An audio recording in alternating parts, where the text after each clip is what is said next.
Guess who's back again. Arnold's back. Tell Gary,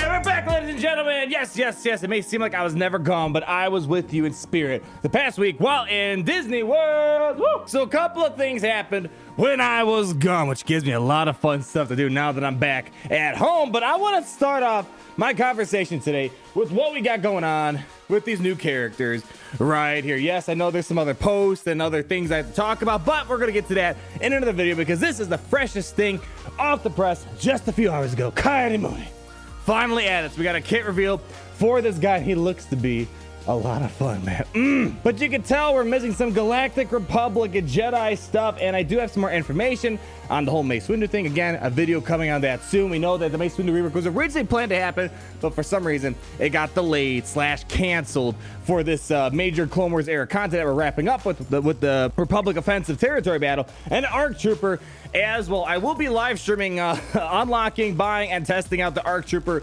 later on today on November 27th. You cannot farm this character just yet, but later on in the 27th, we're going to get the update for ARC Trooper. So stay tuned. I will be live streaming that on YouTube right when the update drops. And then, of course, oh man, I'm glad this happened right before I came home today, because I would have been going crazy if this happened like right when I went to Florida. And we got the Malevolence. Oh man, that little icon down there looks so good. Mwah. The Malevolence, and I should actually have gameplay of this sometime fairly shortly. Initial impressions that I've been getting from people is that it looks like the ship is missing a couple more droid ships, which the developers kind of teased that we're still building the Separatist droid fleet, but we're gonna read the kit reveal.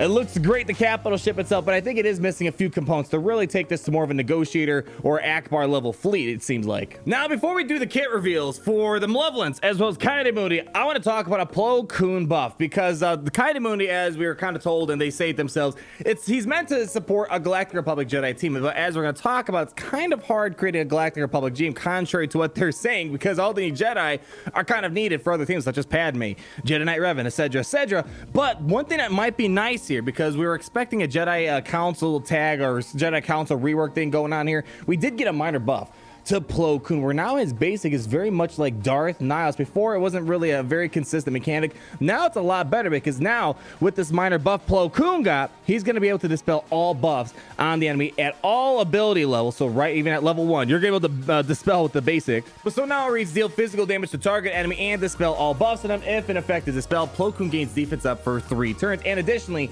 they add a little bit more damage on this ability as well. So it's not a complete rework. It's not even a complete touch-up, I'd say. It's just a minor buff to this character, which is going to be helpful, because now we're going to transition our way over to the Ki-Adi-Mundi kit reveal. We knew this guy was coming for quite a long time. I think probably at least a month. We've known this character is coming. He will be unlocked via the Wat Tambor style mission, which will be requiring Jedi Master Shakti and the clone. So I mean, I guess the Shakti is becoming a bit more important. We kind of heard it way back when Shakti was first revealed that she was supposed to have, there's a nesting doll mechanic to her, and one of the nesting dolls was that she was important to unlock General Skywalker, and she's kind of the babysitter for clones until you get General Skywalker. Now we're seeing that Shakti and some clone troopers are going to be needed to unlock Ki-Adi-Mundi. And it's funny, you gotta defeat Jango Fett. I clearly remember Shakti defeating Jango Fett at the Battle of Geonosis. So we're not gonna talk too much about the ARC Trooper. I've already made a video on the kit reveal, and plus you can read it yourself or click on the card in the top right hand corner to when we originally read the ARC Trooper kit back in October.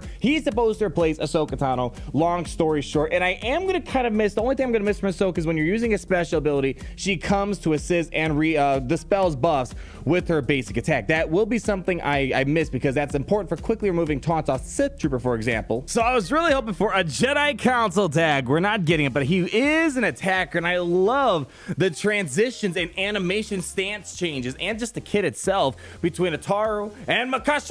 Like, I just gotta show this right here. So you're gonna see in a second that he has 2 stances, which is really cool. He has his Makashi form, and then he transitions into Ataru. So it's really cool seeing him go back and forth. And there's different stances, not just like Commander Luke when he does call to action. It's still the same stance over and over again. He's getting his own different stances for each whatever form he's in. And when depending on what form you're in, he's gonna get kind of different abilities. So he's kind of, even though he's got like 3 special abilities, it's kind of multiple to that, because depending on what form you're in, you're gonna get a different attack out of it. And here's kind of the problem. They're showing this is the synergy suggestions, but the problem is This guy's needed for Padme. This guy's needed for Jedi Revan. I mean, without Yoda, Jedi Knight Revan teams are not that good. So it's either this might be the more superior team to use this guy with, and then Jedi Knight Revan's just gonna have to get crippled because just he's just so important for the constant attacks, the high damage, and spreading buffs constantly. So that's a big sacrifice to make. And again, I think it's because the Mace Windu rework got delayed or / canceled, that they said, and that might have been what was supposed to be the Jedi Galactic Republic Jedi team. So anyways, let's talk about the kit itself. Versatile Strike, and this is where you kind of get the two things. If Ki-Adi-Mundi is using Ataru, he gets to attack again, so a double attack on the basic. But if he's using Makashi form, he's going to gain 15% turn meter and recover 10% protection. You're going to kind of notice it seems like Ataru seems to be more of his offensive type of abilities, and so Makashi kind of puts him more in a defensive stance, being able to gain turn meter, try to get some protection going. And here we go. Here's how you transition from the different forms. Adaptive form, pretty low cooldown of 2. Switch forms, dispel all debuffs, and gain 100% turn meter. And if you're in a Ataru form, you're going to get plus 100% offense, plus 30% defense penetration, and plus 20 speed. Again, kind of putting him in more of an offensive stance. And then Makashi, he gets 100% counter chance, so it's going to kind of go up into what Count Dooku does. He's going to keep counterattacking over and over again. He's going to have increased tenacity and critical hit immunity. So that Makashi form really reminds me of the Count Dooku unique ability, where he can get critical hit immunity. He has constant counter chance, so it's very much calling to Count Dooku a bit, but obviously it's a lot more versatile because you can change the form you need to go into. Man, I just love that little animation change going on there. Oh, it's so good. Defensive thrust, cooldown of 4, deal physical damage to a target enemy, and this attack deals 100% damage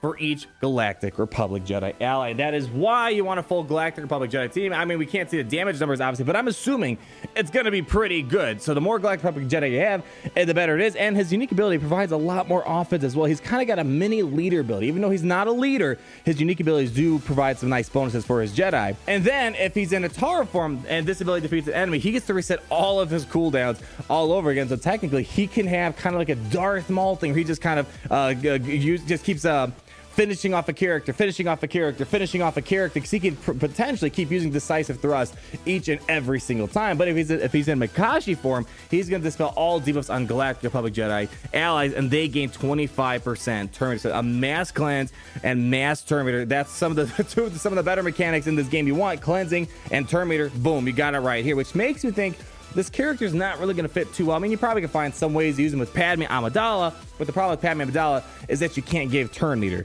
to the team, and you can't lose turn meter. It's kind of a double-edged sword type of situation. So we'll see if you'll be able to find a home for him, because I just don't see Galactic Republic Jedi being better than Jedi Revan or Padme just yet. And here you go. Even though this is our third special, it's kind of you get an A option or B option depending on what form you're in. So with the Ataru lunge, what's going to happen is you're going to deal physical damage to a target enemy and inflict armor shred. So yeah, you guys got an armor shred at this point. It is kind of a helpful mechanic, especially against very tanky characters or characters you want to just quickly take out in general. So that would be helpful. And then Makashi jab. So you have to be Makashi to unlock this ability right here. Daze all enemies for 2 turns. I like this one a lot more than the Ataru form, and deal physical damage to a target enemy. And this ability cannot be evaded. So no foresight's gonna stop this ability. AoE dazes are pretty deadly. 2 turns is quite a lot. I mean, this character's looking very good all across the board. And here we go, Jedi Council. I was really hoping there was gonna be a Jedi Council tag, but we just didn't get it. Maybe they're gonna come back later. Again, I have a video talking about that later on with some information developers kind of said in some very unknown places.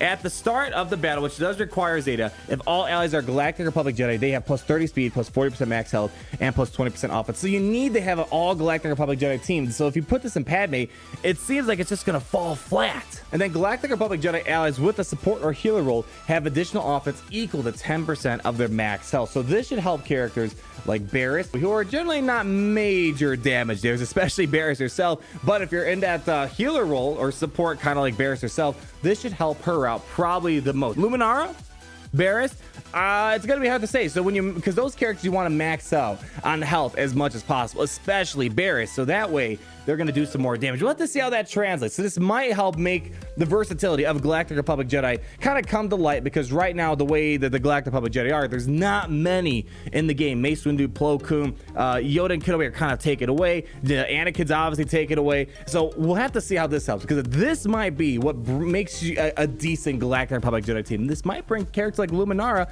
into some sort of viability, perhaps. And then Master of Forms, Ki-Adi-Mundi starts the battle using a Tara form and has an additional ability depending on which form he's using. When Ki-Adi-Mundi switches to Makashi form, he recovers 10% protection and taunts for 3 turns. So this character is also going to a taunt. He's an attacker, but he's also a character that can go into tanky mode, recover protection, counter attack. So imagine Duke with a taunt. That would be quite annoying. Plus he gets the critical hit immunity. Very creative kit. I really like how this kit is designed. It definitely, I don't think it's going to be as plug and play as we see Wat Tambor. So this is definitely seems to be a character more so for Galactic Republic Jedi across there. But I kind of want to see how this works with other characters. I could tell they really wanted to limit it because they didn't want to make Jedi Knight Revan too much more powerful. So I don't know if Key's gonna help out characters like Jedi Knight Revan, but overall it's a really fun kit. I'm really digging the animations and I can't wait to get a hold of it. It's probably gonna be at least a month or two before people start unlocking this through the new territory battles. And then we have the Malevolence capital ship. Again, I should have gameplay of this quite soon, maybe this week perhaps. We're still building up on the fleet. They kind of tease that more is to come, because right now we really only have 2 droid ships. The Separatists, the Geonosian Separatists, they're decent ships, but I don't think they kind of fit as well with what's going on here. I think we probably should expect a droid tri-fighter or something like that, hopefully maybe next year sometime. And this kit is gonna definitely be very similar to what we saw in the marquee event for the Vulture droid back in, geez, was it August when we first saw that? My goodness, it's been quite a while since we saw this lovely ship, capital ship, last time to play with. Basic, a stun on a basic is always fantastic, especially in the run with ships. Yeah, stuns on basic aren't as crazy in PvP character stuff, but a stuns and ship on a basic, that is going to be fairly helpful. Then charging Malevolence with a cooldown of 3, you're going to dispel all debuffs on a target ally and grant them 1 stack of overcharge for 2 turns. Grant all allies 20% Terminator, then call target ally to assist. And what overcharge does is you're going to increase the offensive and defensive the capabilities per stack. So this can scale to 100% offense or 100% defense, because you only get to go up to 5 stacks. All cannons fire, cooldown of 4, deal physical damage to all enemies and inflict offense down for 2 turns. This attack deals 10% more damage for each ally with overcharge. So obviously you want to get as much overcharge on the field as possible. And then we got the big daddy attack, the first time you can really screw with the enemy capital ship. It's so cool seeing how this all pans out. Oh man, I can't stop watching. Oh, I can't stop watching. As you see, you're stunning the capital ship, stun the enemy capital ship for 1 turn, dispel all buffs from all enemies and remove all protection and Terminator from them, including the capital ship. Then affected enemies can't recover protection or gain bonus protection for the rest of the battle, and these effects can't be dispelled, evaded, resisted. This ability starts on a cooldown. So in a way, this is going to be kind of like a Thrawn's ultimate ability, where he increases the cooldowns of the enemy capital ship. But I think it's going to be slightly better, because 1, you're missing out on a turn, and secondly, even if you try to take it a turn, you can't even use a basic ability. Unlike Thrawn, yes, he increased your cooldown, but at least you can still use a basic or some other ability. You completely time out the capital ship. And then we have the unique ability, Let Them Come. Separatist allies have plus 50% critical void. It's going to be very important, because right now the Separatist ships are very flimsy, with the exception of Sun Fac. I'd say the Malevolence triples the effects of buzz droids on enemies. And here's where we kind of get the cool summon mechanic for the Vulture we kind of saw in the marquee event for the Vulture droid. Each time the Malevolence uses a special ability except to call reinforcement,